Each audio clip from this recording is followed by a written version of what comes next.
L'église face à l'esprit de Babylone. Hier, nous avions mis en lumière la racine de l'esprit de Babylone. Nous avons vu qu'il existe deux logiques irréconciliables, c'est-à-dire incompatibles. D'une part, l'église, appelée à la dépendance, à la soumission à Dieu et à œuvrer pour la seule gloire de Dieu. Mais d'autre part, l'esprit de Babylone, un système autonome qui fonctionne par autosuffisance, auto-glorification et auto-indépendance vis-à-vis du Créateur. Nous avons compris une vérité fondamentale. L'esprit de Babylone ne nie pas forcément l'existence de Dieu, mais il nie la nécessité de dépendre de Dieu. L'esprit de Babylone place l'homme au centre et rejette Dieu à la périphérie.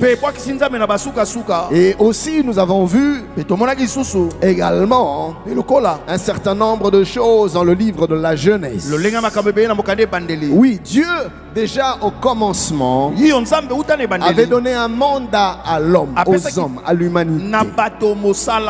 Après le déluge, Dieu dit aux hommes, remplissez la terre. Mais l'homme a répondu en disant, restons ensemble. Ainsi Babel n'était pas seulement une tour, mais Babel c'était un refus du mandat divin. Pourquoi? Parce que l'homme était dans une quête de sécurité personnelle. L'homme a développer une volonté d'exister, mais d'exister sans dépendre de Dieu.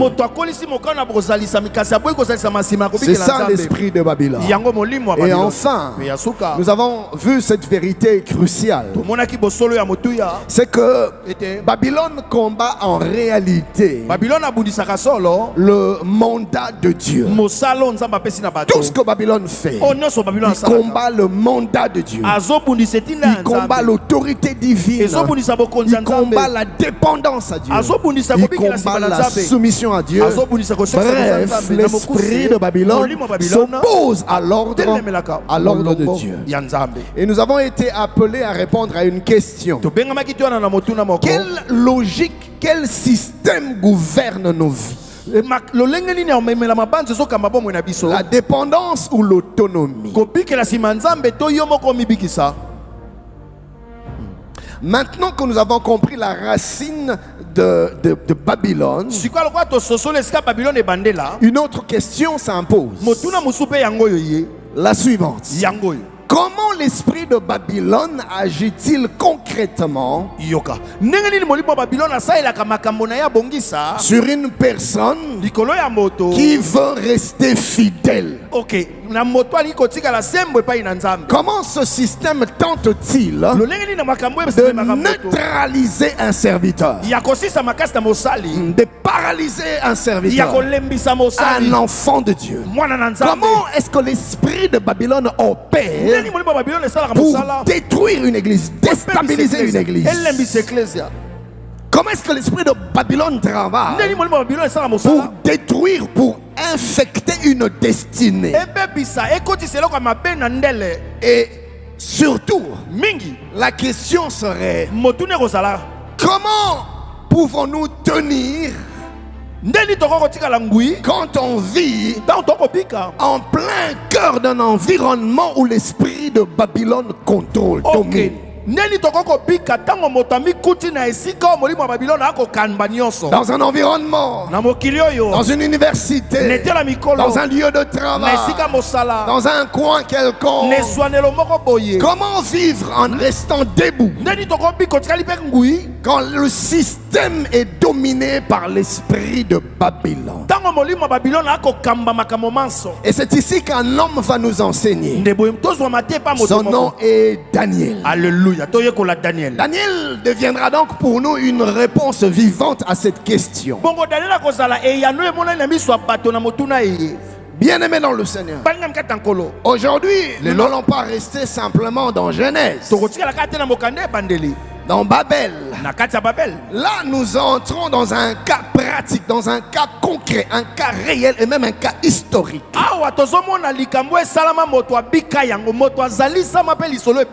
Daniel en Babylone.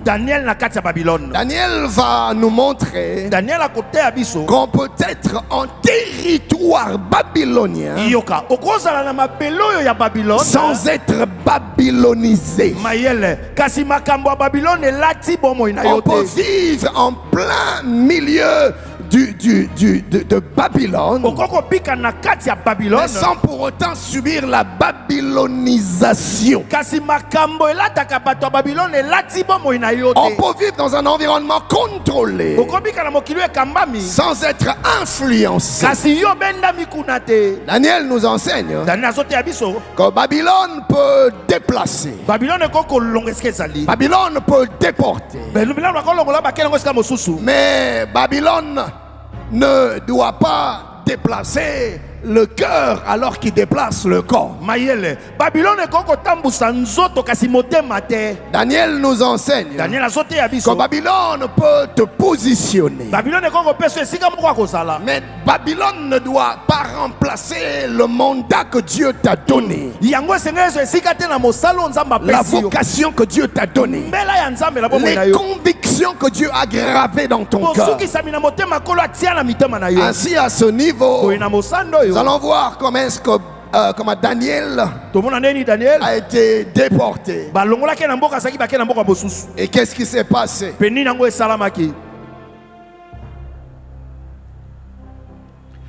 Je vais lire rapidement seul en français pour gagner du temps. Je suis dans Daniel, le premier chapitre. Je lirai du 1er au 20e verset. Daniel 1, 1 à 20. La 3e année du règne de Joachim, roi de Juda, Nebuchadnezzar, roi de Babylone, marcha contre Jérusalem et l'assiégea. Le Seigneur livra entre ses mains Joachim, roi de Juda, et une partie des ustensiles de la maison de Dieu. Nebuchadnezzar emporta les ustensiles au pays de Shinéar, dans la maison de son Dieu. Il les mit dans la maison du trésor de son Dieu. Le roi donna l'ordre à Ashpenaz, chef de ses eunuques, d'amener quelques-uns des enfants d'Israël de race royale ou de famille noble, de jeunes garçons sans défaut corporel, beaux de figure, doués de sagesse, d'intelligence et d'instruction, capables de servir dans le palais du roi et à qui l'on enseignerait les lettres et la langue des Chaldéens. Le roi leur assigna pour chaque jour une portion de mets de sa table et du vin dont ils buvaient, voulant les élever pendant 3 années, au bout desquelles ils seraient au service du roi. Il y avait parmi eux, d'entre les enfants de Juda, Daniel, Anania, Michaël et Azaria. Le chef des eunuques leur donna des noms. À Daniel, celui de Belshazzar, à Anania, celui de Shadrach, à Michaël, celui de Meshach, et à Azaria, celui d'Abed-Nego. Daniel résolut de ne pas se souiller par les mets du roi et par le vin dont le roi buvait, et il pria le chef des eunuques de ne pas l'obliger à se souiller. Dieu fit trouver à Daniel faveur et grâce devant le chef des eunuques. Le chef des eunuques dit à Daniel: je crains mon Seigneur le roi qui a fixé ce que vous devez manger et boire. Car pourquoi verrait-il votre visage plus abattu que celui des jeunes gens de votre âge? Vous exposeriez ma tête auprès du roi. Alors Daniel dit à l'intendant à qui le chef des eunuques avait remis la surveillance de Daniel, de Anania, de Michaël et d'Azaria: éprouve tes serviteurs pendant 10 jours et qu'on nous donne des légumes à manger et de l'eau à boire. Tu regarderas ensuite notre visage et celui de jeunes gens qui mangent les mets du roi, et tu agiras avec tes serviteurs d'après ce que tu auras vu. Il leur accorda ce qu'ils demandaient et les éprouva pendant 10 jours. Au bout de 10 jours, ils avaient meilleure mine et plus d'un bon point que tous les jeunes gens qui mangeaient les mets du roi. L'intendant emportait les mets et le vin qui leur était destiné, et il leur donnait des légumes. Dieu accorda à ces 4 jeunes gens de la science, de l'intelligence, dans toutes les lettres et de la sagesse. Et Daniel expliquait toutes les visions et tous les songes. Au terme fixé par le roi, quand les lui amena, le chef des eunuques les présenta à Nebuchadnezzar. Le roi s'entretint avec eux et parmi tous les jeunes gens, il ne s'en trouva aucun comme Daniel, Anania, Michaël et Azaria. Frère, même en Babylone, on peut faire la différence. Et je lève ma main, je déclare que tu vas faire la différence même dans un environnement hostile. Ils furent donc admis au service du roi. Sur tous les objets qui réclamaient de la science et de l'intelligence et sur lesquels le roi les interrogeait, il les trouva 10 fois supérieurs à tous les magiciens et astrologues qui étaient dans tout son royaume. Ainsi fut Daniel jusqu'à la première année du roi Cyrus. Nous disons Amen. Amen. J'ai pas entendu ton Amen. Nous venons donc de lire Daniel, le premier chapitre. Babylone attaque Jérusalem. Et Dieu permet que les habitants de Jérusalem soient déportés. Daniel ainsi que d'autres jeunes gens nobles se retrouvent amenés en exil pour être formés et placés au service du roi. Bien aimé, le plan de Babylone est clair. Les déraciner de leur terre, les former à la culture babylonienne, changer leur nom, les nourrir des mets du roi, et cinquièmement les intégrer au système babylonien. Vous savez, de la même manière que Dieu a des projets et des plans pour toi et moi, le malin aussi a des plans et des projets pour toi et moi. Ces jeunes gens se retrouvent donc arrachés du temple, arrachés de Jérusalem, arrachés de leur environnement spirituel. Et c'est comme ça que l'esprit de Babylone opère. L'esprit de Babylone commence par déporter, par déplacer. Pourquoi? Car l'esprit de Babylone sait que s'il peut te couper de ta source, alléluia, il pourra donc te reprogrammer. S'il peut te déconnecter de ce qui t'alimente, de ce qui te nourrit, de ce qui fait ta force, il pourra te conditionner et te placer à sa merci, faire de toi tout ce qu'il veut. Mais au cœur plutôt de ce système puissant, de ce système organisé, de ce système séduisant qu'est Babylone, au milieu de toute cette influence, la Bible nous parle d'un jeune homme. Alléluia. La Bible nous parle d'un jeune homme qui a décidé intérieurement de ne pas se souiller avec les mets du roi. Il refuse la nourriture qui venait de la table du roi. Pourquoi?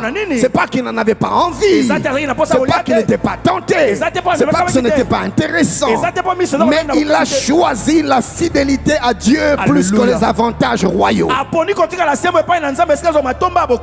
Et Dieu a honoré cette position de Daniel et de ses compagnons. La Bible nous montrera plus tard comment est-ce que Dieu leur accorde sa faveur et il leur fait trouver grâce même aux yeux des hommes. Dieu leur accorde de l'intelligence et les rend 10 fois supérieurs aux autres. Vous voyez, mes amis, Daniel nous enseigne quelque chose de capital. Il est possible de vivre à Babylone sans laisser Babylone vivre en nous. Alléluia. Good. Il est possible de vivre dans un environnement dominé par l'esprit de Babylone sans pour autant laisser l'esprit de Babylone vivre et dominer en nous. Mes frères, l'esprit de Babylone, suivez-moi bien, ne commence pas par la fournaise, non. Ça c'est plus tard. L'esprit de Babylone ne commence pas par la statue de Nebuchadnezzar pour t'imposer de te prosterner. Non, ça vient plus tard. L'esprit de Babylone, suivez-moi bien, ne commence pas par interdire la prière. Non, ça vient plus tard. L'esprit de Babylone, mes amis, commence par déporter.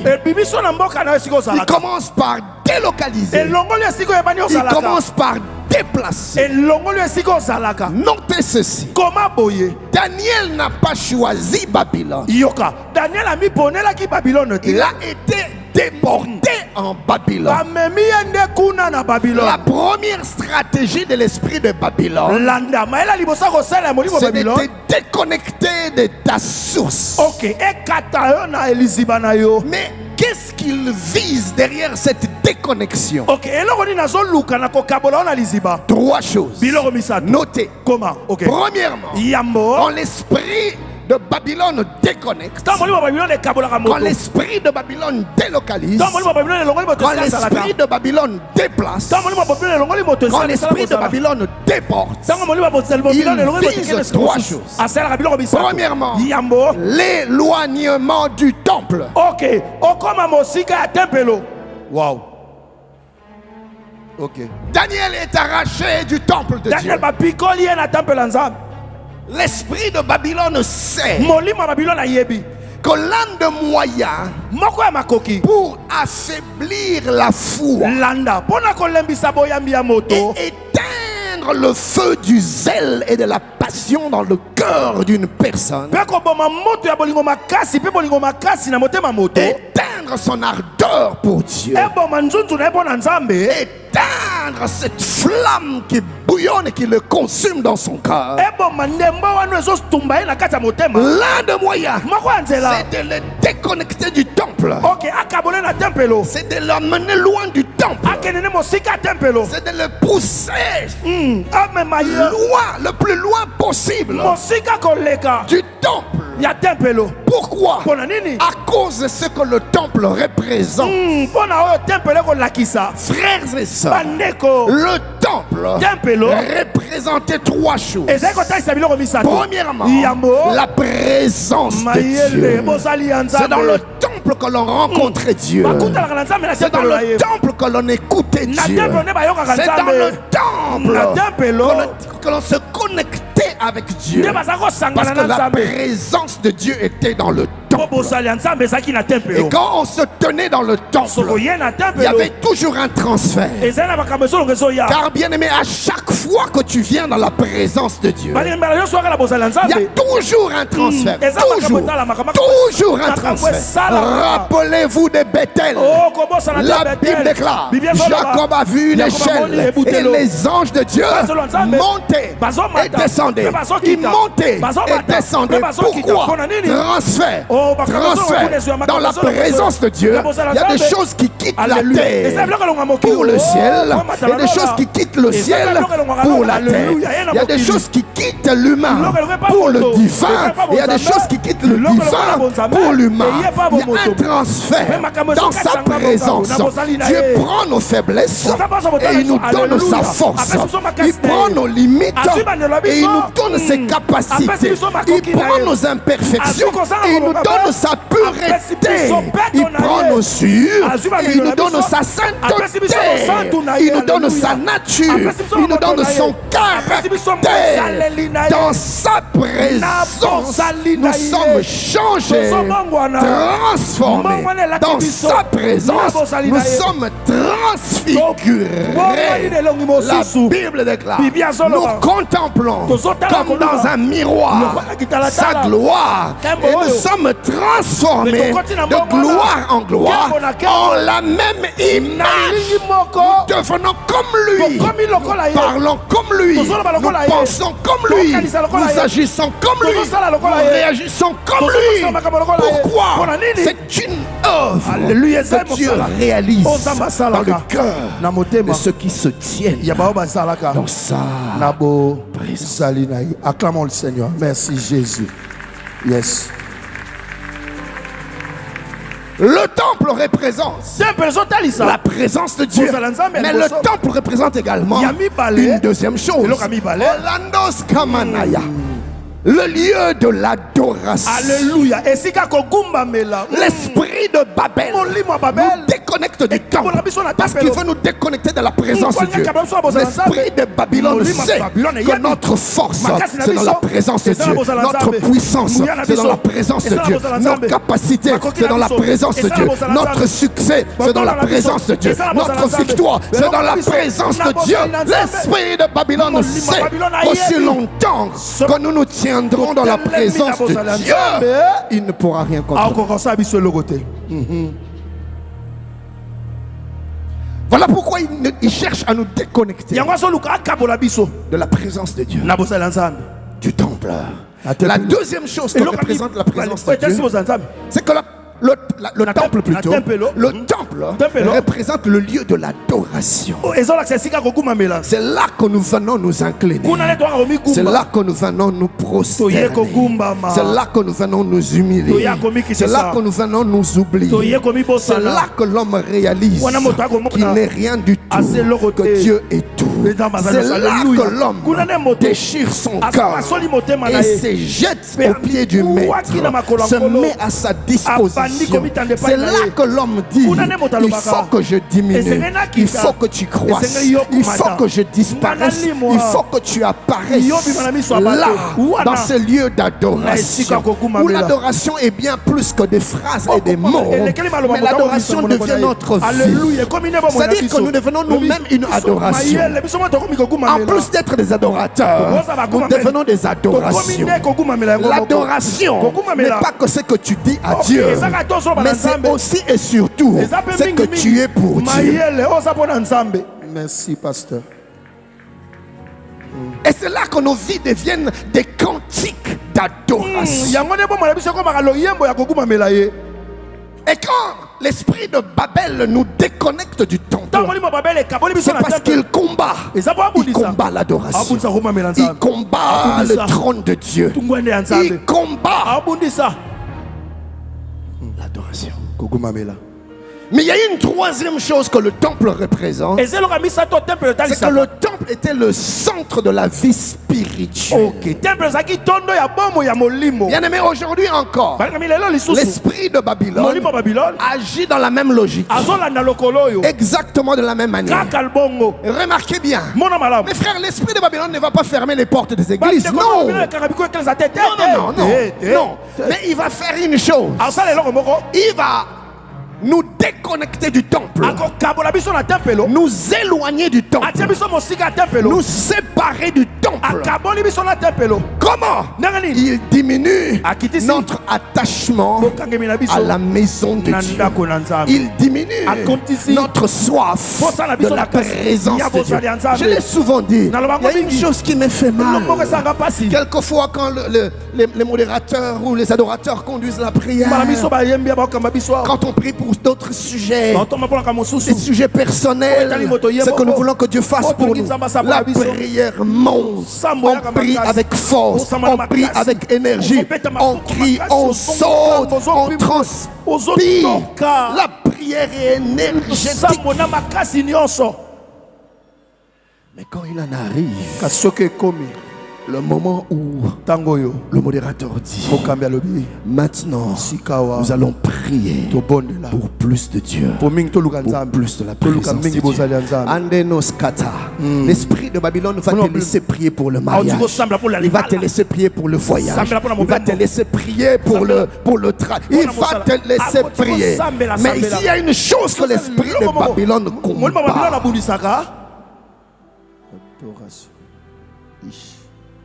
C'est quand tu pries pour la présence de Dieu. Il diminue diminue notre soif de Dieu. Et quand le modérateur dit maintenant on va prier pour plus de Dieu dans nos vies, pour plus de sa présence.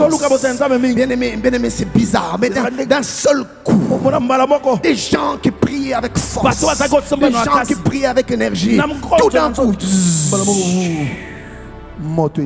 tout le monde se refroidit. Et les gens se regardent.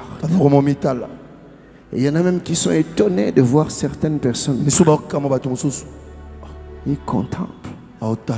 Qu'est-ce qui se passe? Je vais nous dire ce qui se passe. L'esprit de Babylone éteint la soif de Dieu dans le cœur. Merci pasteur. Parce qu'il sait que c'est la clé. La clé. L'esprit de Babylone travaille pour que même quand tu pries, que tu pries tout en étant loin de Dieu. Je vais en parler. Que tu pries tout en étant déconnecté de Dieu. Et quand on demande, on est chaud. Mais on a du mal à se rapprocher de Dieu avec son cœur. Je ne parle pas des émotions. Je parle du cœur. Un cœur complètement tourné à Dieu. Sans partage. Sans rien cacher. Pourquoi? Parce que l'esprit de Babylone opère. Il diminue plutôt ton attachement à la maison de Dieu. Ta soif de la présence. Ton ardeur, ta passion, ton zèle pour Dieu. Parce qu'il sait que là se trouve ta force. Le diable sait que le jour où l'église retournera à la présence de Dieu, il aura chaud. Il aura chaud. Il aura chaud. Ainsi par l'esprit de Babylone, il contrôle pour laisser l'église prier, mais pas pour qu'il se connecte à la présence de Dieu. Je ne parle pas des sensations.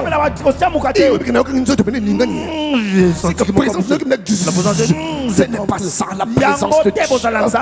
Le signe primordial quand une personne est touchée par la présence de Dieu, c'est la transformation du cœur. La transformation du cœur. La transformation du cœur. Tu dis, pasteur, j'ai senti, mais tu restes dans l'impudicité. J'ai senti, mais le soir tu te masturbes. J'ai senti, mais tu es dans la pornographie. J'ai senti, mais tu es dans le mensonge. Frère, tu n'as rien senti. Rien du tout. Et l'autre côté. Quand la présence de Dieu te touche, Abraham devient Abraham. Quand la présence de Dieu te touche, Jacob devient Israël. Quand la présence de Dieu te touche, Simon devient Pierre. Quand la présence de Dieu te touche, il se passe toujours quelque chose dans le cœur. Amen. Et ça, l'esprit de Babylone le combat. L'esprit de Babylone va te rendre irrégulier dans la maison de Dieu. J'aime cela en lingala. Il te rend irrégulier au temple. Et il t'emmène même à transformer le culte en option. C'est-à-dire que le culte devient facultatif. Écoutez ce que Hébreu dit, Hébreu 11, 25. N'abandonnons pas notre assemblée comme c'est la coutume de quelques-uns. Vous voyez, c'est-à-dire quelques-uns en ont fait leur coutume, leur habitude. Ils ont abandonné l'assemblée, la maison de Dieu, le temple. Ils viennent quand ils peuvent, au moindre obstacle, à la moindre excuse. C'est bon. Je vais suivre en ligne. C'est pas mauvais de suivre en ligne. Mais regarde comment tu suis en ligne. Hollanda, au téléphone. Zulia, Kotoyo. Et moi fini pe pause. Ok ça m'a ramussus. Je suis en ligne. Hollanda nzela singa. Notez ces deux vérités. Première vérité. Quitter le temple. Notez-moi, écoutez-moi bien. Quitter le temple est bien plus qu'une réalité physique. Il est d'abord intérieur. Il y a des gens qui sont présents dans le temple mais qui ont déjà quitté le temple. Pourquoi? L'esprit de Babylone opère. On ne quitte pas toujours le temple physiquement. Non. On peut quitter tout en étant présent. C'est-à-dire intérieurement on n'est plus là. Bien aimé, on peut être présent dans la maison de Dieu mais bien absent de la présence de Dieu. On peut être assis au culte mais avoir l'esprit ailleurs. L'esprit de Babylone travaille. Il opère. Il s'assure que tes pensées vagabondent. C'est comment l'esprit de Babylone agit. Pendant le culte, il vient à tes oreilles insuffler des pensées. Et quand tu es sans discernement, tu les agrées, tu les acceptes. Et maintenant lui il a fini son travail. Et c'est toi maintenant qui commences. Tu commences à développer la pensée comme Babylone t'inspire. Vous en avez culte, on pêche, ou on adore, ou on loue, au Kenda.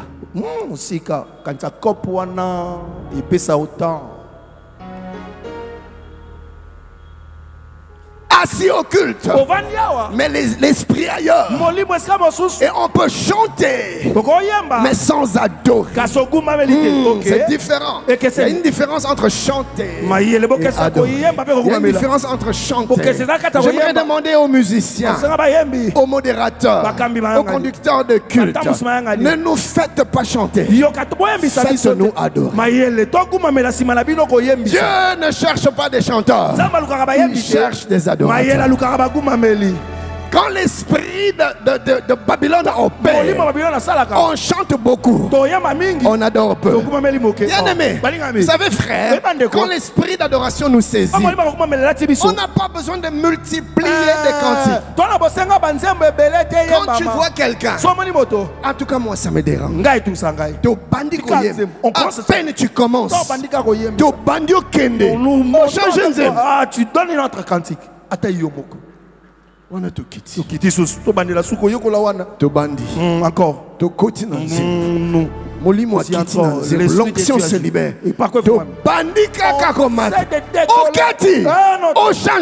Tu chantes un autre cantique. Nous sommes dans l'église. Prions seulement. Et puis au bandit tu encore notre cantique. Le comble, c'est qu'on change note. Donc même l'âme se déconnecte.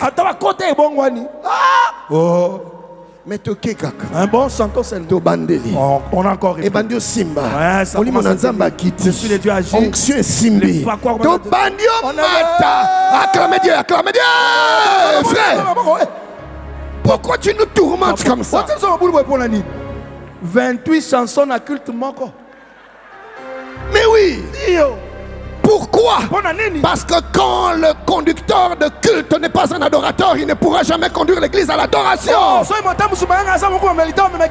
ne peut pas amener des gens à un endroit où tu n'es jamais allé toi-même.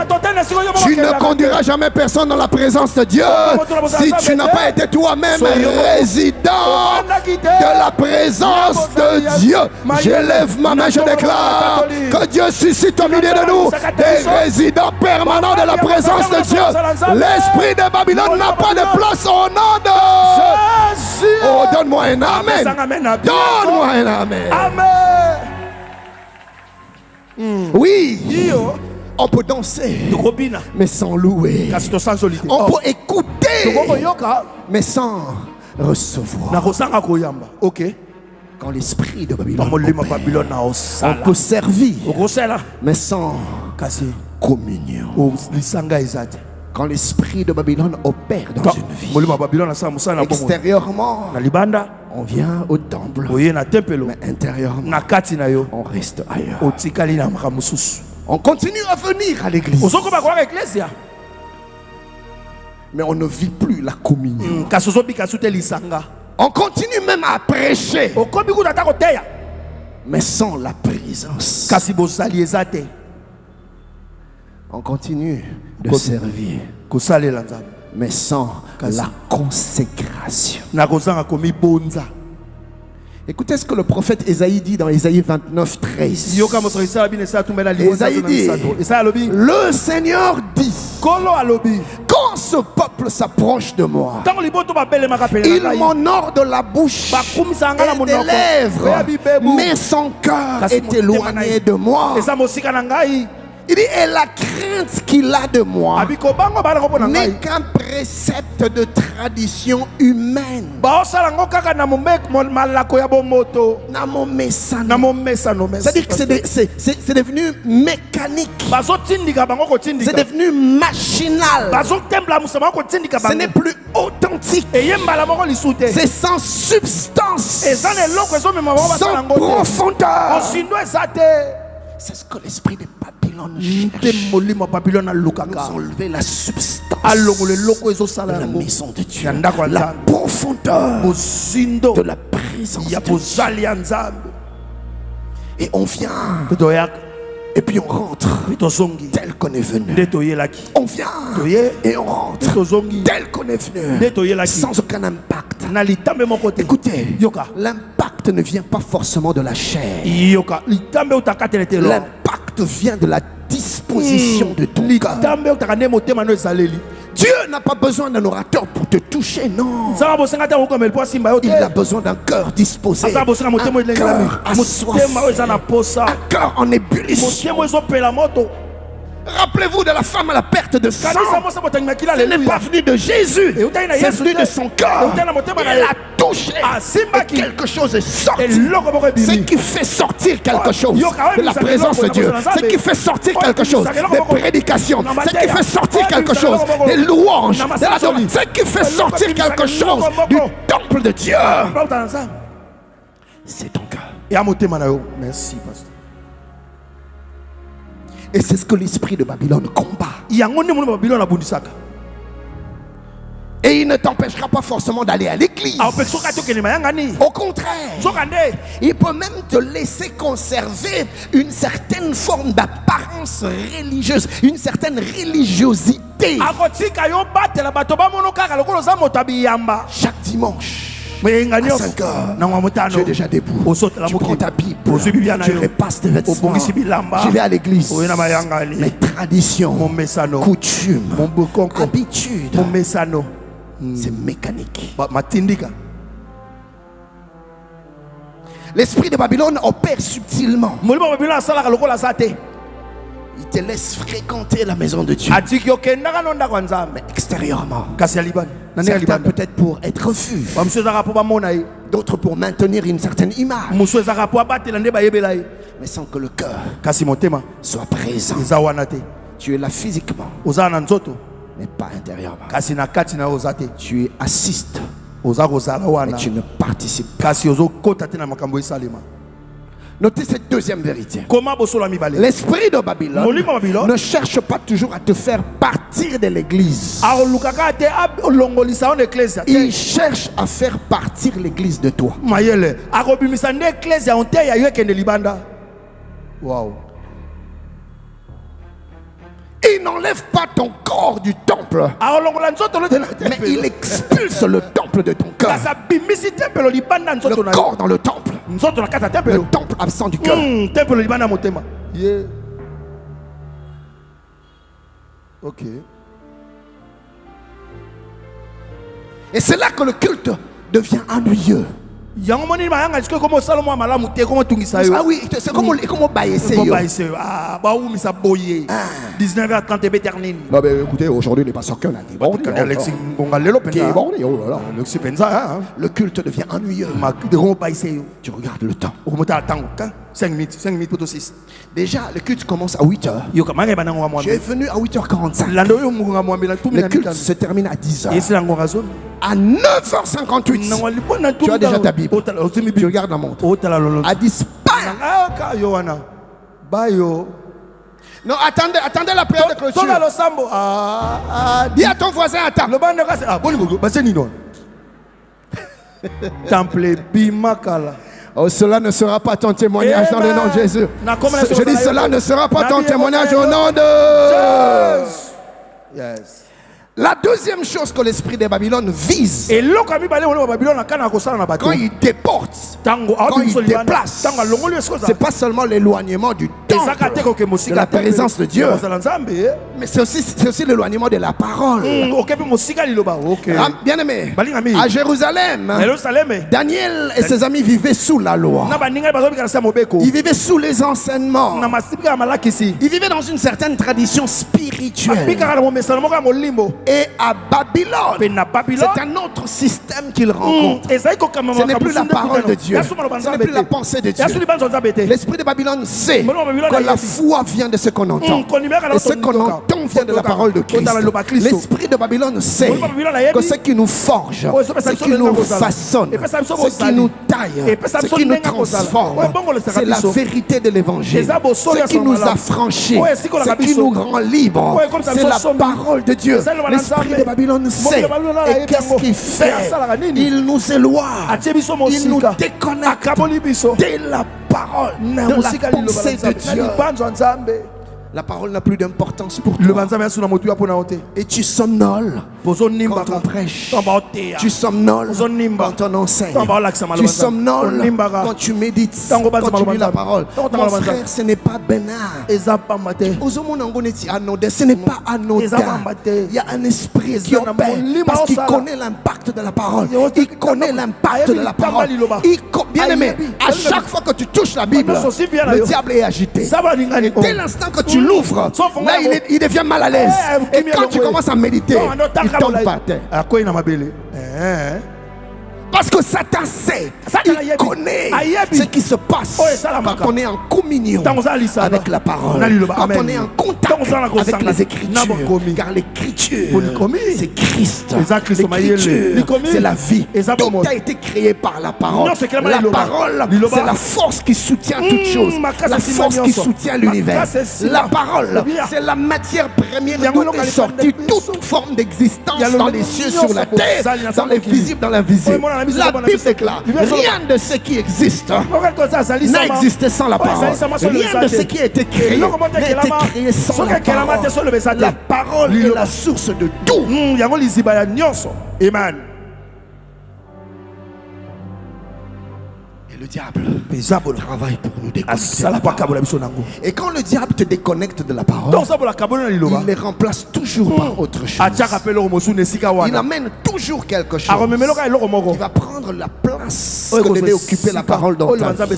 Et à Babylone, on s'est mis à enseigner à Daniel et à ses compagnons les lettres et la langue de Chaldéen. Vous trouvez ça dans Daniel 1:4. La Bible dit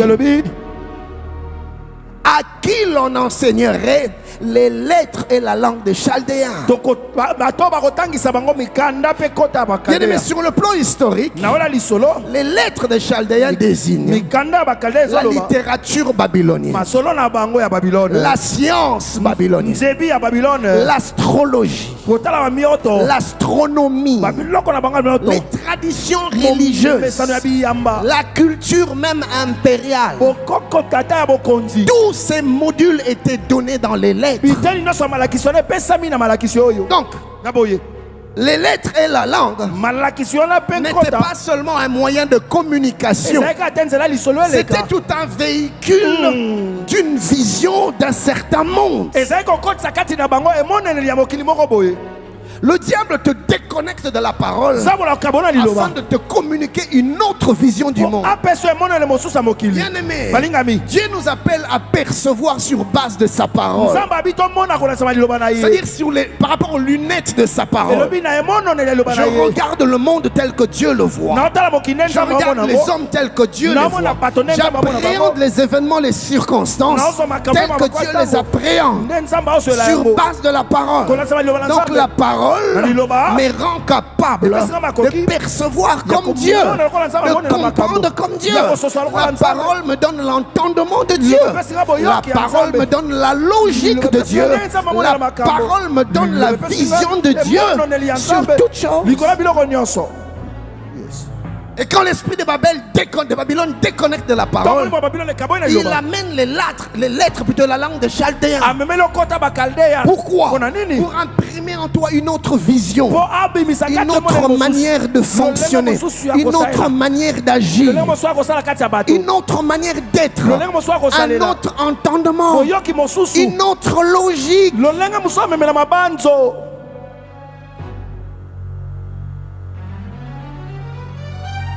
L'esprit de Babylone voulait réformater la vision du monde dans le cœur de Daniel. Et sur le plan spirituel, enseigner la langue et les lettres signifie parler d'une reprogrammation de la pensée. L'esprit de Babylone fonctionne sur base d'un principe. Écoutez bien. Si tu changes la langue, tu changes la manière de penser. Et si tu changes la manière de penser, tu changes les décisions. Et si tu changes les décisions, tu changes la destinée de la personne. Merci. Ce qui vit, c'est ta manière de penser. Ta manière de penser changera tes décisions. Tes décisions changeront le cours de ta vie. Toute ta destinée change. Alors notez ceci. L'esprit de Babylone ne cherche pas directement à détruire la foi. Il cherche d'abord à diluer ton identité. C'est-à-dire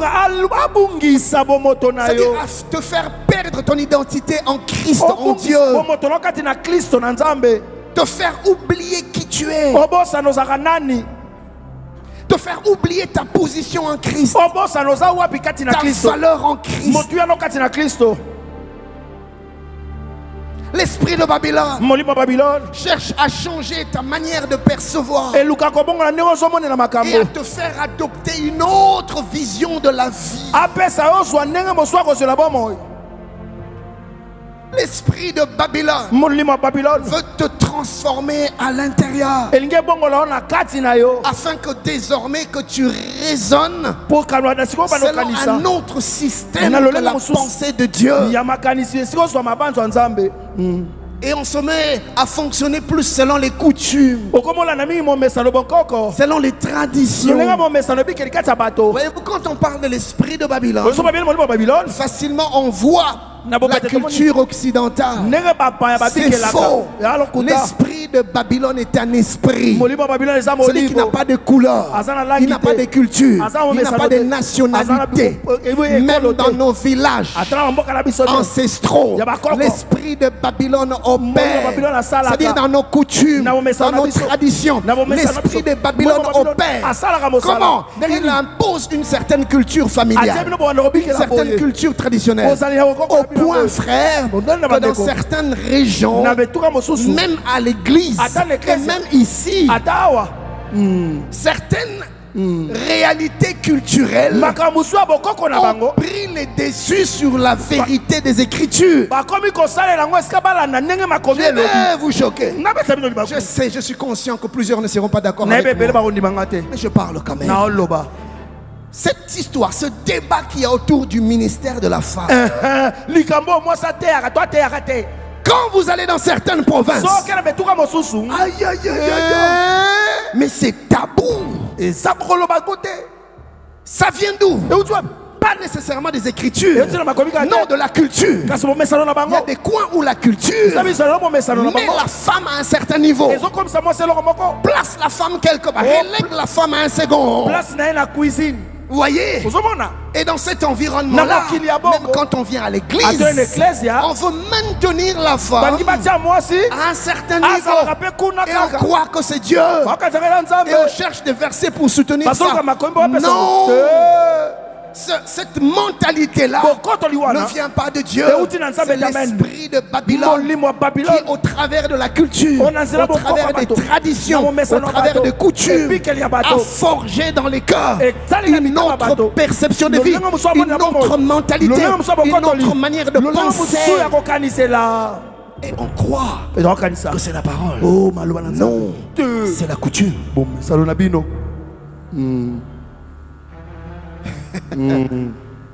Je me suis battu avec mes maman pasteurs. Moi, je leur ai dit, pourquoi vous ne mettez pas les pantalons? Il pense que l'église n'est pas pantalon. L'église vient avec mon pantalon. Je péché. Ça vient d'où? Ça vient d'où? Ça vient d'où? La parole ne dit pas ça. La parole ne dit pas ça. La parole parle de la décence. Oui. La parole parle de la pudeur. Oui. La parole ne parle pas des pantalons. Non, ça c'est des vêtements de femmes. Jésus a la technique. Jésus a la technique. Jésus a la technique ma robe. Jésus a la technique ma soutane. Donc Jésus a la technique ma bassi. Merci, pasteur. Donc,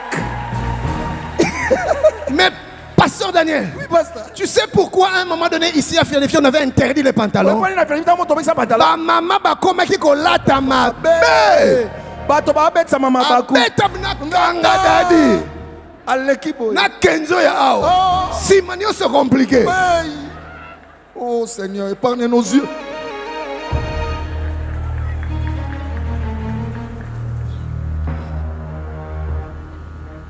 L'esprit de Babylone veut que tu penses comme Babylone, que tu raisonnes comme Babylone. Et vous allez voir, frères bien-aimés, dans notre monde contemporain, dans notre monde actuel, cet esprit opère de la même manière. Il va façonner les systèmes éducatifs. Dans l'éducation, on formate plutôt les pensées de gens. Dans l'Antiquité, les hommes, l'être humain était très croyant. Parce que, on va dire, l'intelligence, la science n'était pas très développée. Mais vers le Moyen-Âge, il y a eu ce qu'on a appelé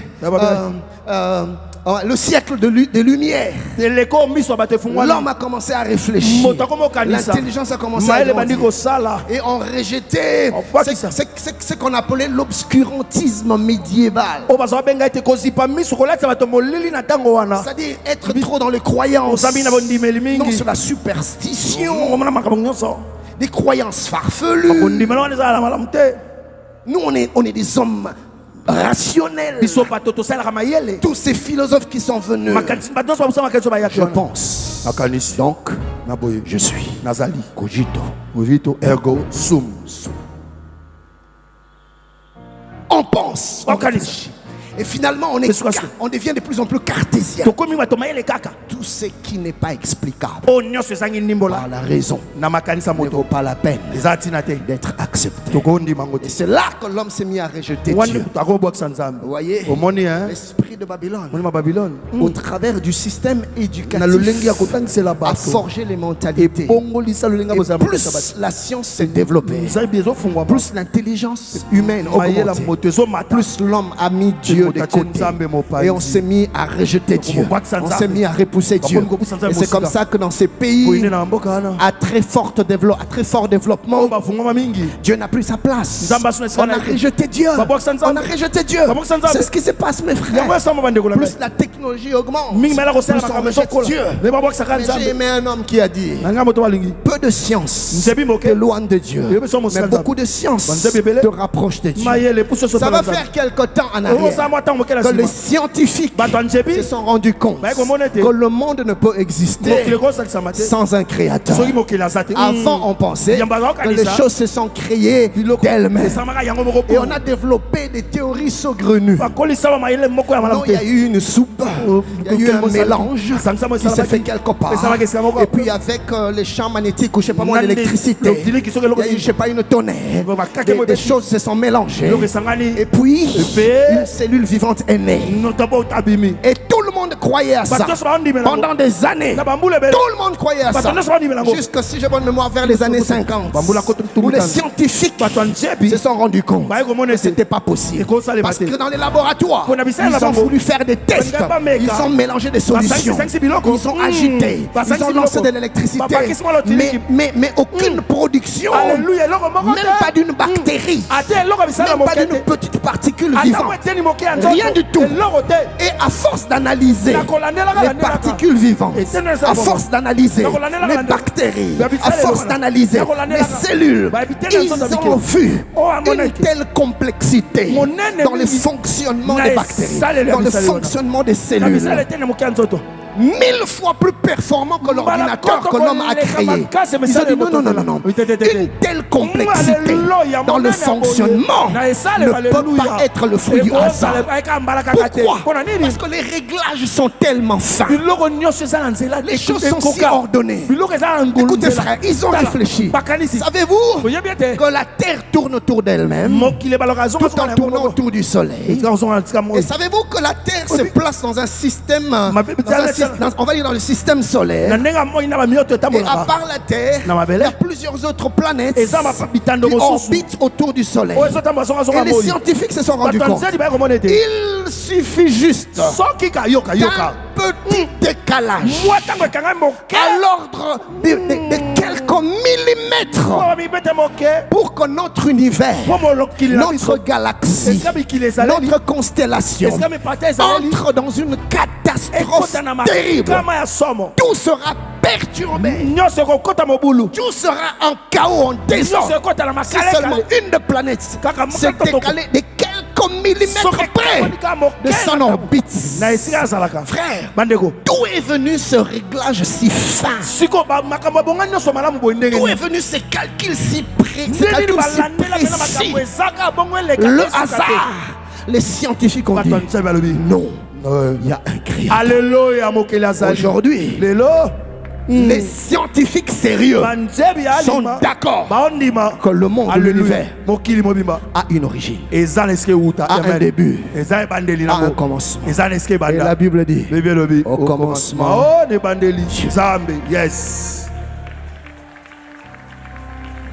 Yes. Vous voyez?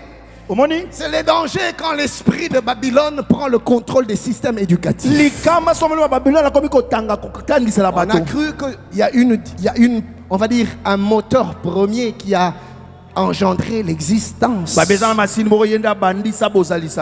Mais il l'entend comme un être lointain. Pas de relation avec. L'homme est libre de définir son sort. Parce qu'on réfléchit. Rien n'arrive par hasard. Je peux déterminer ce qui va arriver. Mes choix et mes décisions. Ce qui arrivera, c'est ce que je déciderai. Ils ont mis le divin de côté. Et ça, c'est la science. Tout doit être démontré. A plus B doit être égal à C. Si c'est pas ça, je n'adhère pas. Vous voyez, les études que nous avions eu à faire nous ont formatés de manière à nous coincer dans ce qui est logique. Plus de place pour les surnaturels. Chers bien-aimés, même dans le domaine de la théologie, est-ce que vous savez qu'aujourd'hui, dans certaines institutions, on a développé même ce qu'on appelle la théologie libérale? Oui. Cette théologie libérale dit que la raison humaine est le critère principal de tout raisonnement, de toute réflexion. Et on s'est mis à lire la Bible avec un esprit critique humain. Et ils en sont arrivés jusqu'à relativiser les miracles. Et moi je connais des institutions où on enseigne j'enseigne cette théologie. On dit le livre de Jonas, le livre de Job, ce n'est pas des histoires vraies, mais c'est des fables qui ont été racontées pour encourager la foi. Mais c'est des cours que l'on donne en théologie. On remet en cause les miracles. On dit non, Moïse n'a pas séparé l'eau en deux. Vous voyez, à l'époque, à cet endroit-là, il y avait des crues et des décrues. C'était une période où ils expliquent pourquoi la science, l'esprit de Babel, formate la pensée de l'homme de manière à le rejeter loin de Dieu. Ainsi à Babylone, on s'est mis à leur enseigner les lettres et les langues. L'esprit de Babylone ne commence pas par attaquer l'église bien-aimée, mais elle commence par remodeler l'intelligence des chrétiens. Voilà pourquoi, mes frères, le temps est arrivé où nous devons avoir nos propres écoles, nos propres établissements éducatifs, afin d'enseigner à nos enfants la science, mais sur la révélation des Écritures. Car la science est venue de Dieu. Alléluia. Nous pouvons le faire. Bien aimé, je suis en train de me préparer. Que dis-je? Nous sommes en train de nous préparer. Nous allons bientôt lancer notre université. Déjà que le temple, oui. Ça va faire un certain nombre d'années que nous envoyons certaines personnes aux études pour qu'ils fassent les masters, qu'ils aillent jusqu'à défendre leur thèse, parce que nous voulons avoir nos propres professeurs. Oui frère, nous allons le faire. Avec Dieu c'est possible. Nous aurons nos écoles, nous aurons notre université, nous aurons ces choses. Si tu n'es pas d'accord avec moi, suis-moi seulement, tu le verras s'accomplir. Alléluia. Bien aimé, imagine combien d'heures les enfants passent à l'école. Quelquefois nos tout petits, ils vont à la crèche, ils vont à l'école maternelle, à la garderie. Ils font des heures et des heures. Nous ne connaissons même pas ce qui leur maîtresse, leurs instituteurs. On ne connaît pas, mais on leur confie nos enfants. Qu'est-ce qu'ils enseignent à nos enfants? C'est pas étonnant qu'on voit des choses, des attitudes chez nos enfants qui nous surprennent. Mais on leur a exposé à quoi?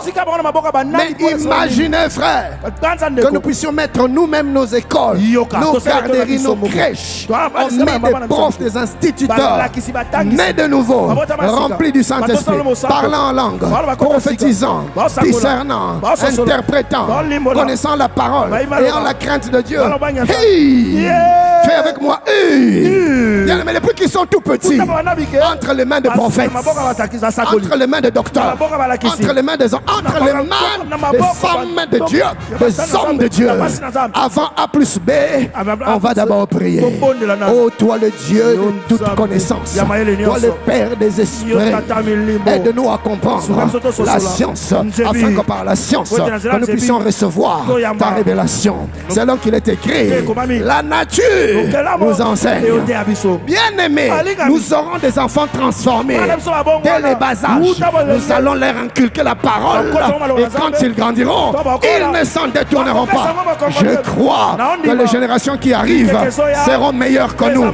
Pourquoi? Parce que toi et moi, nous avons décidé de ne plus laisser libre cours à l'esprit de Babylone. Nous allons prendre en charge la destinée de nos enfants en leur parlant de l'évangile déjà à l'école, même à l'université. Les théorèmes de Pythagore, nous allons ramener ça à la vérité des Écritures. Nous allons, frère, nous allons révolutionner le monde de la... Cela est possible. Au milieu de nous, il y a des docteurs, il y a des doctorants. Au milieu de nous, il y a des gens qui ont des masters. Bien aimé, pourquoi Dieu vous a donné cette intelligence? Mettons cette intelligence au service de l'évangile, au service du royaume, au service de l'église. C'est notre appel, c'est notre vocation, car nous sommes des missionnaires. Toi, professeur, toi qui enseignes à l'université, tu es un missionnaire. Quand tu passes devant, ne donne pas que la science, donne aussi la foi. Ne donne pas que le savoir, donne aussi la vérité. C'est possible. La Bible déclare, vous êtes lumière du monde, vous êtes celle de la terre. Le temps est arrivé où l'esprit de Babylone doit être mis mal à l'aise. J'ai dit l'esprit de Babylone doit être mis mal à l'aise. J'ai dit l'esprit de Babylone doit être mis mal à l'aise. Et je parle de toi. Tu m'as pas entendu, je parle de toi. Tu m'as pas entendu, je parle de toi. Donne-moi un amen. Je dis donne-moi un amen. Je dis donne-moi un amen.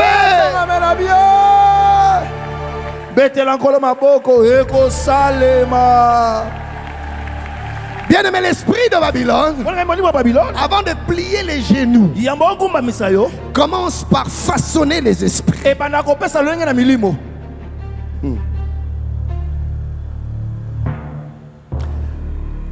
Savez-vous que c'est notre responsabilité de nous lever Amen. et d'agir. Yes. Troisième chose que l'esprit de Babylone vise, c'est l'isolement de la communion. Donc, il éloigne du temple. Il éloigne du temple. Il nous éloigne de la présence de Dieu. Il nous détache de la parole de Dieu. Mais il nous éloigne du temple parce qu'il veut nous isoler de la communion. Daniel se retrouve loin de sa famille, loin de son environnement spirituel, loin de son peuple. Pourquoi cet isolement? Bien aimé, parce que l'esprit de Babylone sait que l'isolement fragilise. L'esprit de Babylone sait qu'un croyant isolé devient vulnérable. L'esprit de Babylone nous pousse souvent les hommes à l'individualisme spirituel, à la foi solitaire. Oui. Et le détachement est des fois progressif. Petit à petit. On veut vivre sa foi de manière isolée, de manière indépendante. Et on déclare des phrases du genre: oh frère, vous savez, je n'ai pas besoin de l'église. Qui a déjà entendu ce genre de phrase? Non, je peux grandir par moi-même. Je peux lire la parole de Dieu par moi-même. Je peux prier par moi-même. Je peux suivre Dieu seul. Je peux vivre ma foi dans mon coin. Ma relation avec Dieu ne regarde que moi. Je n'ai pas besoin de la communion fraternelle. Quand l'église se termine, très rapidement on prend ses clics et ses claques et on sort. Ah frère, on va de communion fraternelle. On ne veut pas de la communion fraternelle. Non, la communion, c'est trop de problèmes. Mon frère, dis-moi, quel est cet environnement où tu es parti?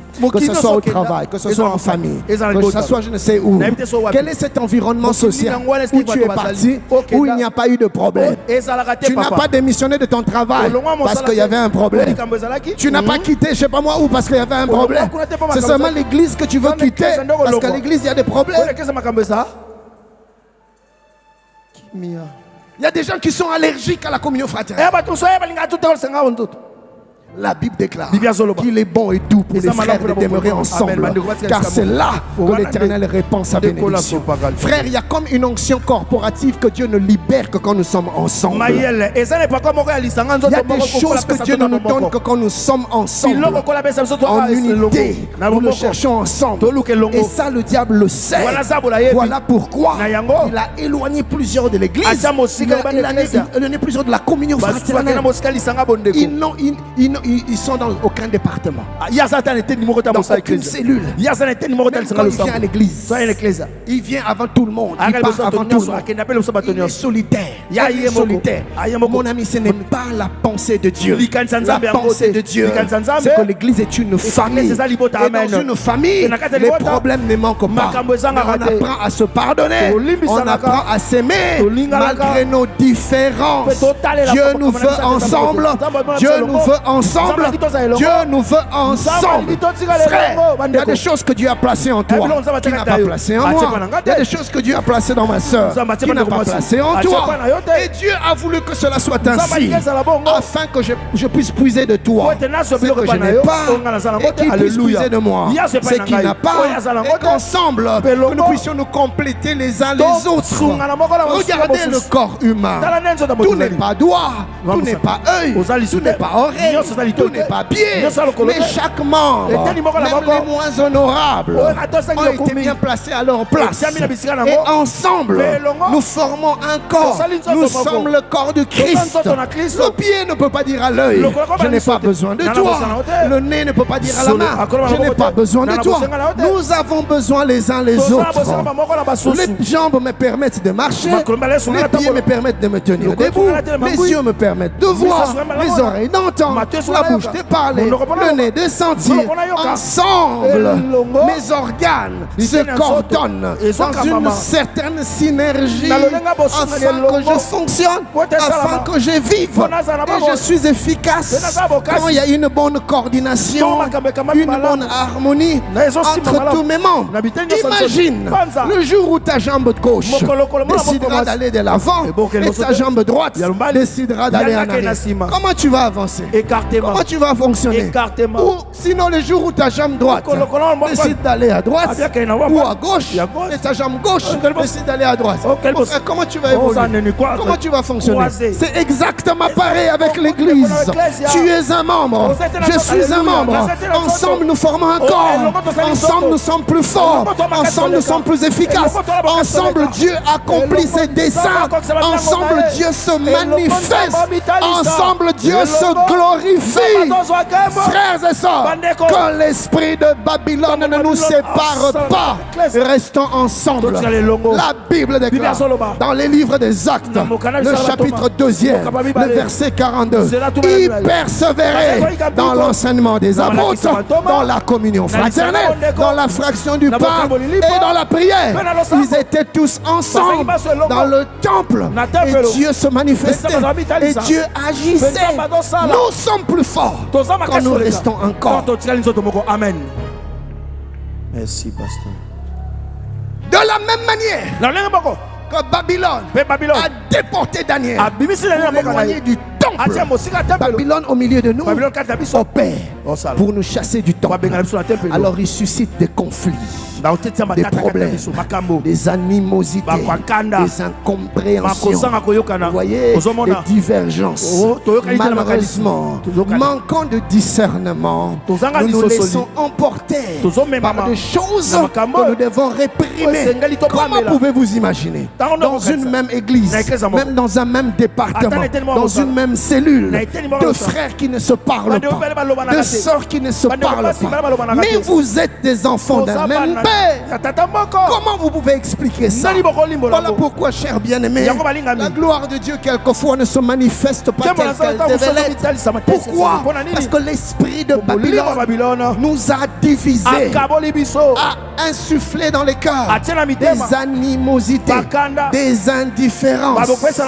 Et l'esprit de Babylone opère par des comment on appelle ça, par des médisances, par des calomnies, des groupes de frères, des sœurs qui se mettent ensemble, qui calomnient un autre, qui calomnient une autre, qui médisent. Mes frères, l'esprit de Babylone est à l'œuvre. Réveillons-nous et arrêtons cette infection. L'esprit de Babylone veut nous séparer du temple. Il veut éloigner certains du temple. Le jour où la sœur apprendra, d'ailleurs même les responsables de notre département, lui-même voilà qui sait ce qu'il a dit. Voilà ce qu'elle a dit. D'ailleurs elle a dit. D'ailleurs il a dit. Et le frère ou la sœur se décide. Si les responsables font ça, je ne viendrai plus jamais dans vos églises. D'ailleurs les églises, plusieurs personnes ne partent plus dans des églises parce qu'ils ont été blessés par des frères dans les églises et ils se sont éloignés. L'esprit de Babylone a réussi. Ils ne savent plus communier, ils ne savent plus bénéficier de la parole dans l'église, de cette onction corporative dans l'église. Pourquoi? Parce que les frères et sœurs ont manqué de sagesse, les frères et sœurs ont manqué de discernement, de comprendre que l'esprit de Babylone éloigne des églises. Merci, pasteur. Qu'est-ce que tu as à t'intéresser aux affaires des autres? Mon frère, occupe-toi de tes affaires. Tout le temps, en train de parler des gens. Écoute. Oh, mind your business. Occupe-toi de tes affaires. Maman, oyaka awa pona makambu ya batu. Tu ne viens pas ici pour les affaires d'autrui. Mon frère, Ndego, tu ne viens pas ici pour des gens. oyela batote. Viens pour Dieu. Yela nzambe. Viens pour le Seigneur. Yela nkolo. Arrête de te faire missionnaire de l'esprit de Babylone dans l'église. Fika kokoma mosali ya molimo Babylone. On critique le frère, on critique les sœurs, on critique les responsables, on critique les pasteurs, on critique. Et le comble, c'est que cet esprit nous suit, même dans nos lieux de travail, même dans nos quartiers. Tu vas voir des frères et sœurs critiquer des frères de leur propre église, critiquer leur propre pasteur, critiquer leur propre berger, critiquer leur propre responsable. Ces païens viennent maintenant à l'église.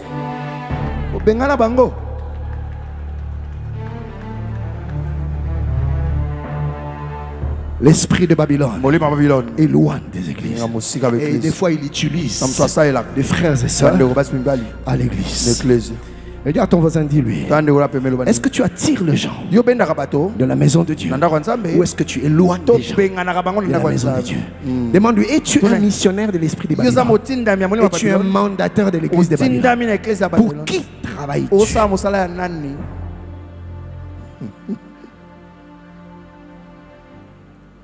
L'esprit de Babylone, derrière l'éloignement, l'isolement, poursuit un objectif bien précis. Il veut affaiblir les vies de prière, diminuer la sensibilité spirituelle, rendre la présence de Dieu moins perceptible dans ta vie. L'esprit de Babylone. Qu'est-ce qui se passe en Babylone? Quand Daniel et ses frères ont été déportés, on s'est mis à leur inculquer d'autres raisonnements. Un peu comme je venais de l'expliquer. On les a éloignés de l'église, du temple, avec tout ce que ça peut avoir comme implication. Suivez-moi bien. Quand ils sont arrivés en Babylone, l'esprit de Babylonien, s'est mis à les occuper. À les occuper. À les absorber professionnellement. On leur donne du travail. On leur donne de l'emploi. On leur confie des tâches. Maintenant, écoutez le piège avec l'esprit de Babylone. Babylone met en place une formation pour les préparer, pour les endoctriner. Une formation qui était comme une immersion culturelle. Pourquoi?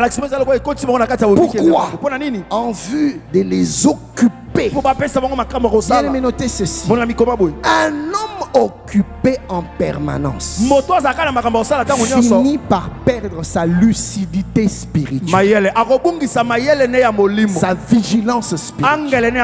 Et aujourd'hui encore, l'esprit de Babylone agit avec la même logique. Il ne te pousse pas à blasphémer Dieu, non. Mais il va t'occuper. Il t'occupe au maximum, au point que tu n'aies pas du tout le temps pour Dieu. Il te pousse à travailler, et tu te retrouves trop occupé pour prier, plus de temps pour la prière, trop occupé pour méditer, plus de temps pour la parole, trop occupé pour servir, plus de temps pour le service. Il va te garder busy dans des réunions, busy dans des activités, busy, plus de temps pour Dieu. L'esprit de Babylone s'organise pour que l'activité devienne comme un anesthésiant spirituel afin d'endormir. Vous voyez? Et plusieurs se retrouvent ici, peut-être moi, mais allez en Occident, les gens sont busy. Le système est conçu comme ça pour mettre une pression maximale sur les gens. Mon frère, ce n'est pas bénin. L'esprit de Babylone agit, il opère, il stresse les populations.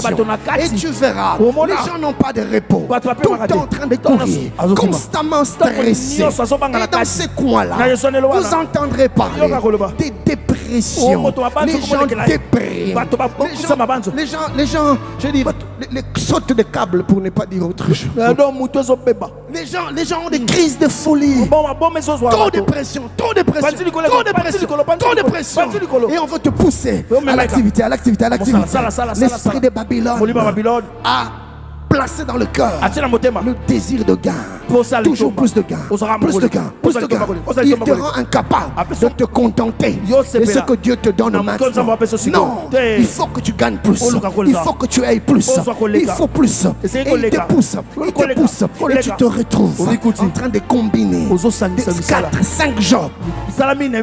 Nos frères bien-aimés, ils sont dans des stress terribles. Il y en a qui vivent dans des couples, à peine ils voient le conjoint, à peine il voit les enfants, parce que quand lui il rentre le soir, la femme sort pour travailler, il se croise dans l'arrêt de bus, quand il descend du métro, il voit la femme entrer dans le métro, c'est là qu'il dit ah chérie ça va, c'est fini. C'est comme ça qu'ils vivent. Pourquoi? Babylone est en train de contrôler. Pression, occuper, l'argent, gagner de l'argent, et là on les pousse au crédit. Et même si dans ton histoire, on va dire ton histoire, on va dire économique, il n'y a pas de crédit, tu n'es pas, on va dire, tu n'es pas, comment on dit, tu n'es pas, oh là là, tu n'es pas comment, on a tenté, trustful, tu n'es pas reliable, comment on dit, hein, hey, hein, comment? Crédible, voilà, tu n'es pas crédible. On ne te fait pas confiance. Pourquoi? Parce que tu n'as pas de crédit. Il faut des fois. Mais le crédit, ça te met des pressions. Quand l'argent tombe dans ton compte, ton salaire tombe. Crédit voiture, pas. Crédit maison, pas. Crédit études, pas. Crédit ceci, pas. Et tu te retrouves avec rien. Et tu te mets encore à courir. Pression. Et c'est des vies de famille qui sont détruites. C'est des foyers qui sont brisés. C'est des têtes qui sont brisées. C'est des dépressions. Et la société est dans le chaos. Personne n'a plus de temps pour personne. On ne socialise plus. On ne jouit plus les uns des autres. Pourquoi? Parce que la société nous met trop de pression. Ça c'est l'œuvre de l'esprit de Babylone. L'esprit de Babylone. Et voyez-vous mes frères, l'esprit de Babylone ne s'arrête pas là. Il propose les mets du roi. Les mets du roi parlent d'une certaine faveur. C'est pas tout le monde qui mange la dame. Tu dois être sélectionné pour manger la nourriture du roi. C'est-à-dire que tu es sélectionné parmi les hommes et les femmes démarqués. Toi, tu sièges avec le roi. On te regarde différemment. On te place à un certain niveau. On te donne des honneurs qu'on ne donne pas à tout le monde, mais à un prix. L'esprit de Babylone te contrôle. L'esprit de Babylone te dit, je te donne le confort, mais donne-moi ton allégeance. Je te donne la gloire, mais prosterne-toi devant moi. Je te donne les finances. Je te donne des avantages sociaux. Je te donne les promotions. Je te donne les opportunités d'affaires. Je te donne des ouvertures. Oui, je change ton statut social. Je change ton image aux yeux des gens. L'esprit de Babylone est capable de faire. Mais il dit, mange les mets du roi. Or les mets du roi sont une nourriture souillée, nourriture qu'on a probablement livrée aux divinités. Donc quand tu manges cette nourriture, tu communies avec des divinités étrangères. Mais Daniel était en alliance avec Dieu. Daniel dit, la Bible déclare, Daniel résolut de ne pas se suivre avec les mets du roi. Il a préféré se nourrir des légumes et de l'eau fraîche plutôt que se réjouir de la table du roi. Bien aimé, la table du roi, c'était ce qu'on avait de meilleur en Babylone. La meilleure viande, le meilleur vin, le meilleur pain, tout ce qui avait des délicieux, tout ce qui avait d'exquis en Babylone, c'est ce que l'on propose. Mon frère, Babylone va te proposer. Ma soeur, Babylone te proposera un appartement en ville.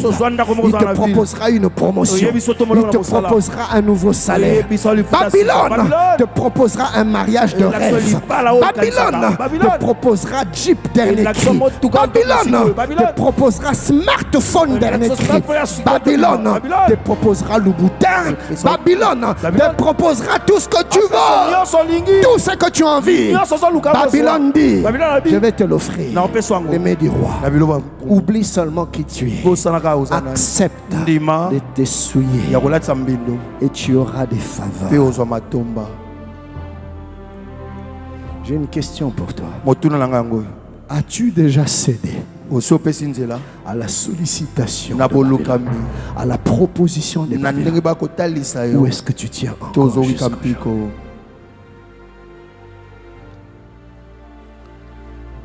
Daniel dit non, je ne mangerai pas. Et il a vu les autres jeunes gens des autres nations manger à la table du roi, parler avec le roi, avoir des face à face avec le roi. Mais lui, il était privé de ce choses. Certainement qu'on pouvait même se moquer de lui. Hey, Daniel, Okobete là. Daniel Okobete là. Maman Aje Okende. Talandima ka. Yo kan si ba pasteur, talaba pasteur na bino. Talandima na yo. Accepte seulement. Esprit de Babylone.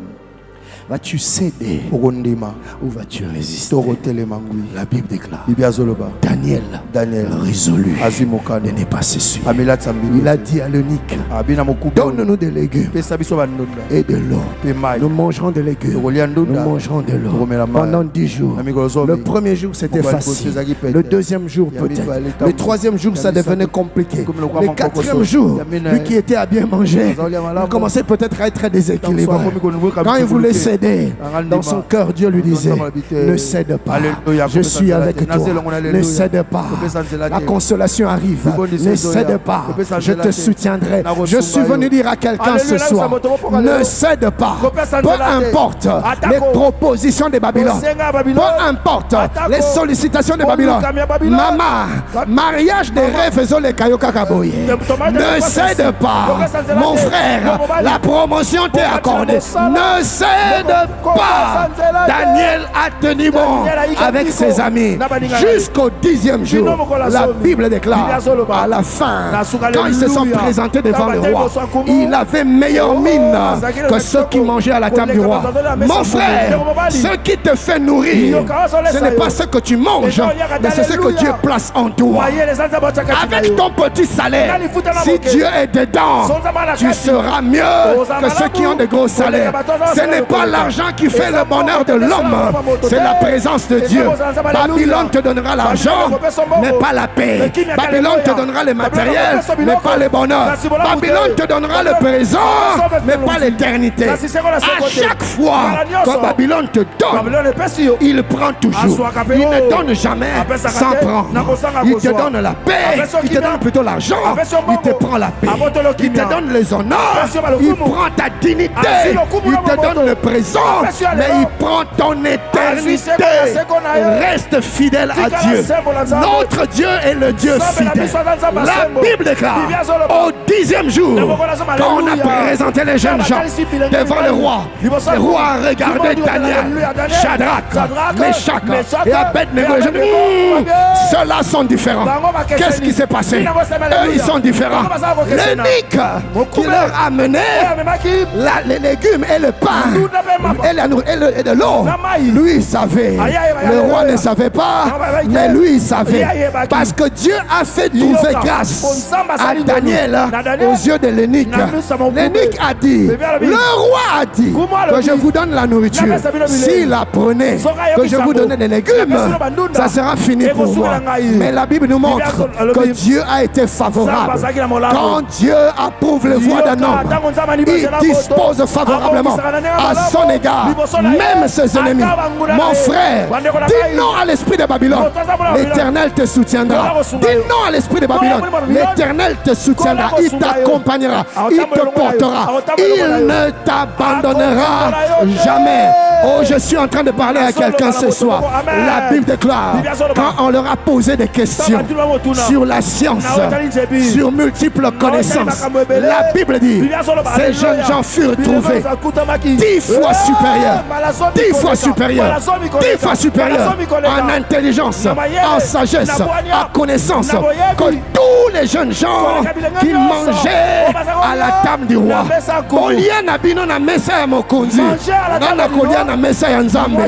La Bible déclare, les résultats feront cesser les contestations. Nasuka, Netogoyeba, Sikoyote.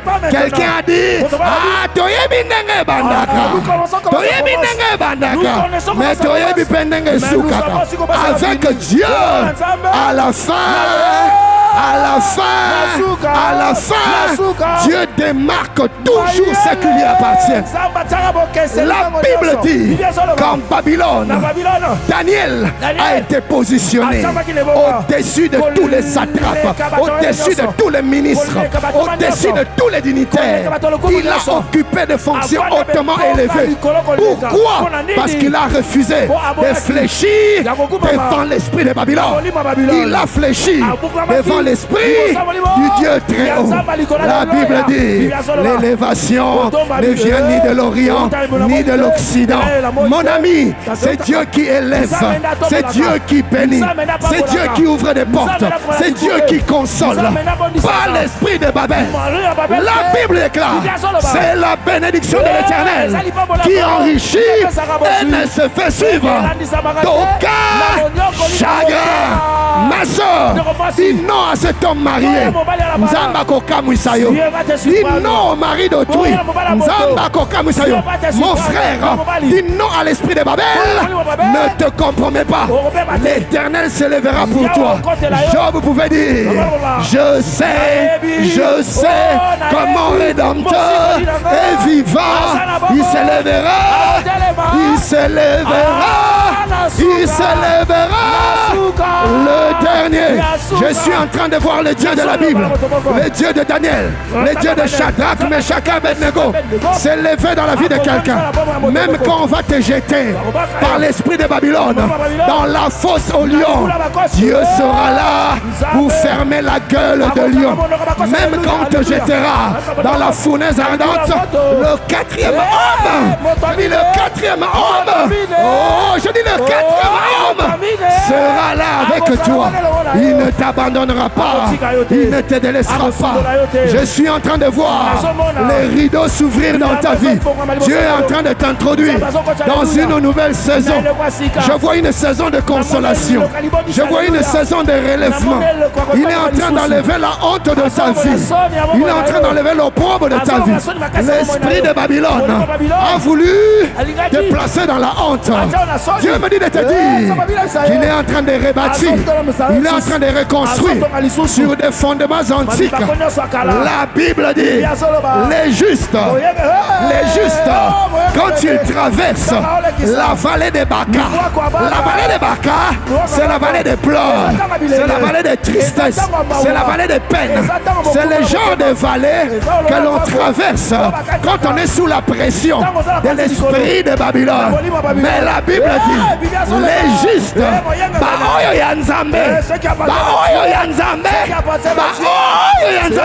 quand ils traversent la vallée des Baca, la vallée des pleurs, ils la transforment.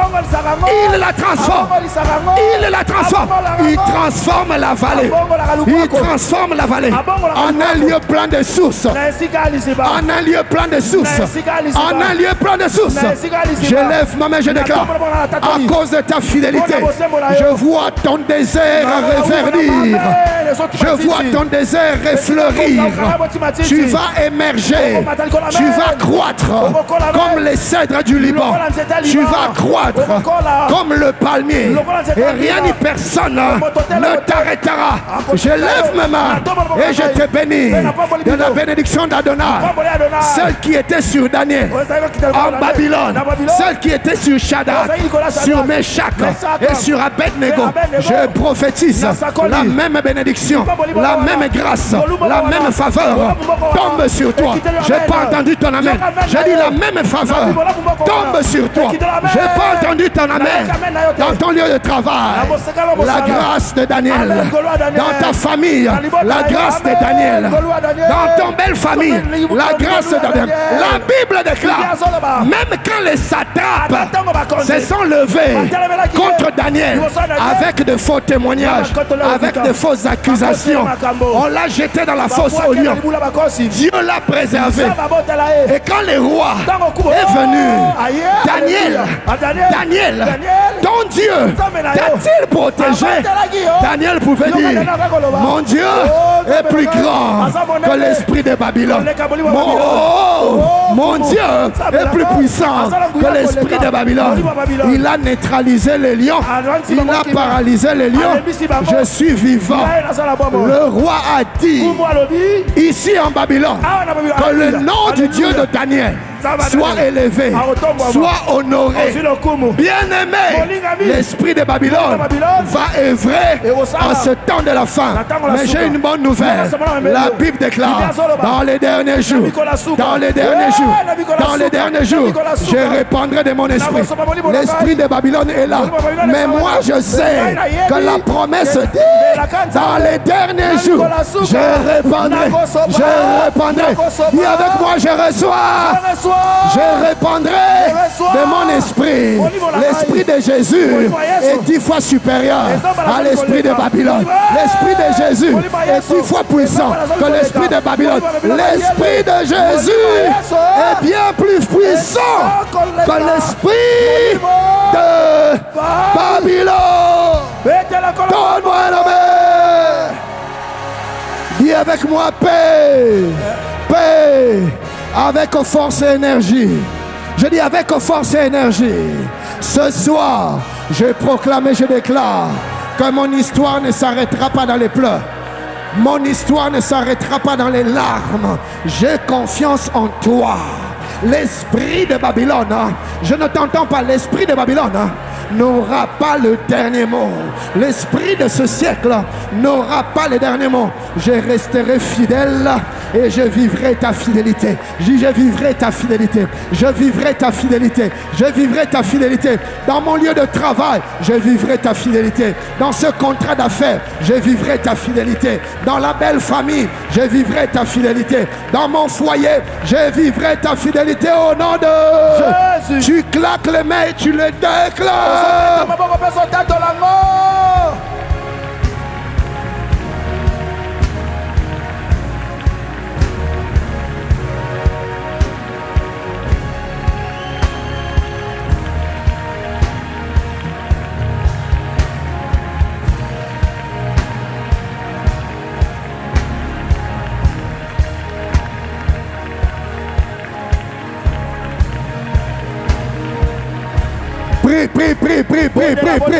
Prie.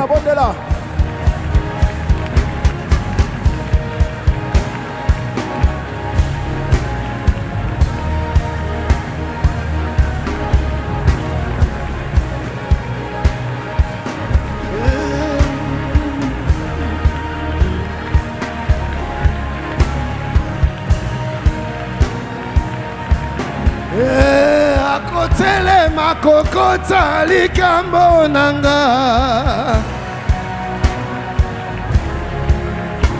akotele makokota likambo nanga akotele makokota likambo nanga akotele makokota makambo nanga. Chante avec moi, chante avec moi, chante avec moi. Telema kota makambo nanga telema yokota makambo nanga telema kota makambo nanga telema yokota makambo Est-ce que tu peux le chanter comme une déclaration de foi? Telema Yokota Nanga Telema Yokota Makambo Nanga. Chante avec foi. Telema Yokota Makambo Nanga. Confesse. Telema Yokota Makambo Nanga. Yemba. Oh yes, atelemi, atelemi, atelemi, atelemi. Yes, atelemi, atelemi, atelemi, atelemi. Yes, atelemi, atelemi, atelemi. Est-ce que tu peux le déclarer? Yes, atelemi, atelemi. Atelemi, atelemi, yes, atelemi, atelemi, atelemi, atelemi.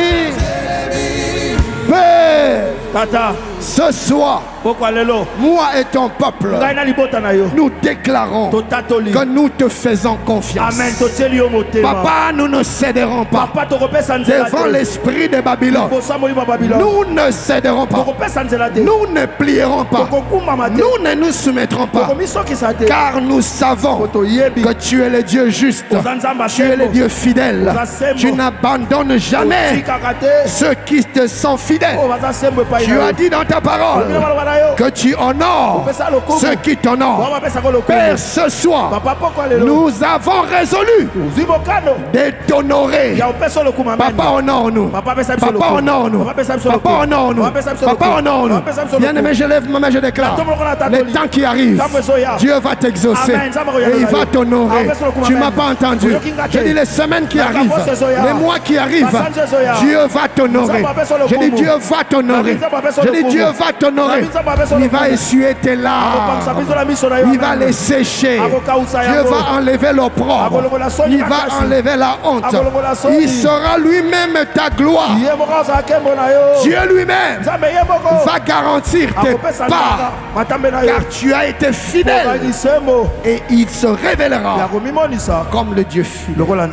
Père, je prie pour mon frère, pour ma soeur, en ce temps de la fin, peu importe la pression de l'esprit de Babylone, garde-nous. Amen.